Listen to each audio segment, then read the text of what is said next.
Quando você fica sabendo que é pro resto da vida, aí cai a ficha. Já faz mais de 2 anos que eu não urino mais. Depois de 2 horas de diálise, a pressão baixa e aí dá hipodermia, aí dá vômito, aí dá tudo. A máquina já fazia parte da minha vida.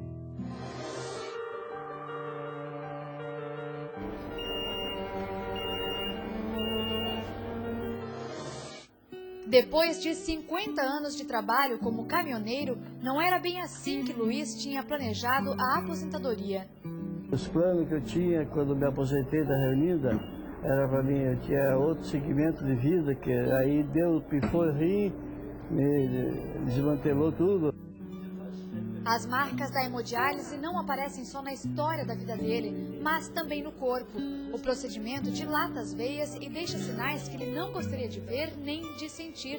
Há 12 anos, desde quando o rim parou de funcionar, Luiz passa 3 tardes por semana ligado à máquina para filtrar o sangue. É mais de 1 década sem urinar, já que os rins não trabalham.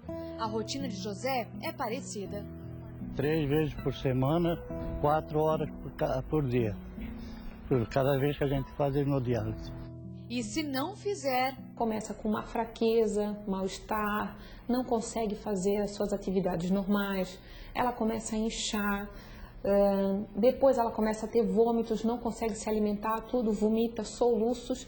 Finalmente, se ainda nesse período todo não for diagnosticado que ela tinha um problema renal, ela pode entrar em coma ou ter uma parada cardíaca até. A hemodiálise é uma alternativa para quem sofre de insuficiência renal crônica terminal. São pacientes que perderam a atividade do órgão responsável por regular a pressão arterial, eliminar toxinas, controlar a quantidade de água e sal no corpo, entre outras funções. E é esta máquina que salva vidas. São colocadas 2 agulhas, né? Uma onde puxa o sangue, que leva até a máquina, e aqui dentro desse capilar que é feita a hemodiálise.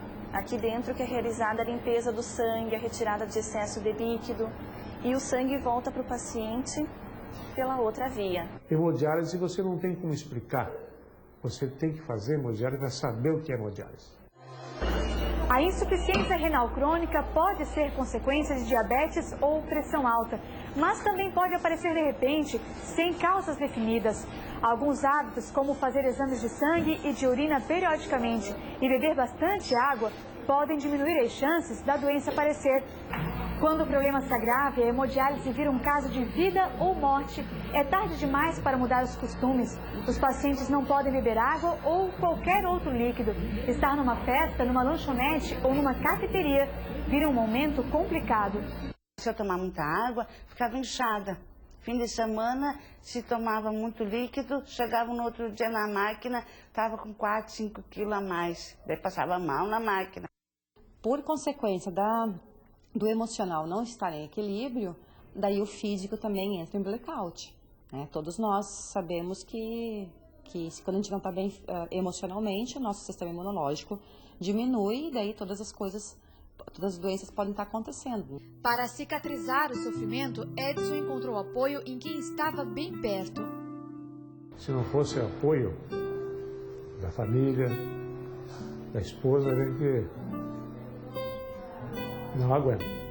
Por mais filhos que você tenha, cada um tem a sua vida, o seu trabalho, os seus filhos, então, para quem sobra? Os 2. Mas Nilo não pôde contar com esse conforto emocional. Eu estava com a minha família, com a minha esposa e minha filha aqui. E quando comecei a fazer hemodiálise, não tinha completado nem 1 mês de hemodiálise, ela pegou as malas e a filha e foi para o Rio Grande do Sul, lá em Pelotas. Aí fiquei sozinho aí. A parada das atividades do rim também mudou a vida de Juliano, e muito mais cedo do que ele poderia imaginar. Aos 20 anos de idade, descobriu que para viver e realizar os tantos sonhos que tinha, precisava fazer hemodiálise. É uma coisa que a gente não espera, acontece com os outros e nunca com a gente. Por que eu cheguei ali? Aí você vê que você errou. Aquelas chamadas de atenção da família, aquelas chamadas de atenção do médico. Edson e Nilo terminaram essas histórias felizes. Eles sentiram o prazer da independência depois que fizeram um transplante. Com Najá também foi assim. As lembranças dos quase 3 anos de hemodiálise agora ficam apenas nas fotos. Quando apareceu um doador, eu estava na máquina, fazendo hemodiálise. Me ligaram, achei que era brincadeira. Daí a doutora disse, não, apareceu um doador, quer fazer um transplante? E eu disse, claro que eu quero, né? Daí eu comecei a chorar, não sabia se era alegria, se era tristeza, o que era. Mais tarde, ela percebeu que era alegria mesmo. Santa Catarina é o estado brasileiro que mais realiza transplantes de rim. Neste ano foram feitos 95 até o mês de maio. Mas na fila, mais de 200 pessoas ainda esperam um órgão compatível. Luiz não é um deles. Aos 73 anos, ele decidiu que não quer receber a doação. Eu acho que essa idade já deu, né? José vai receber um rim da própria filha.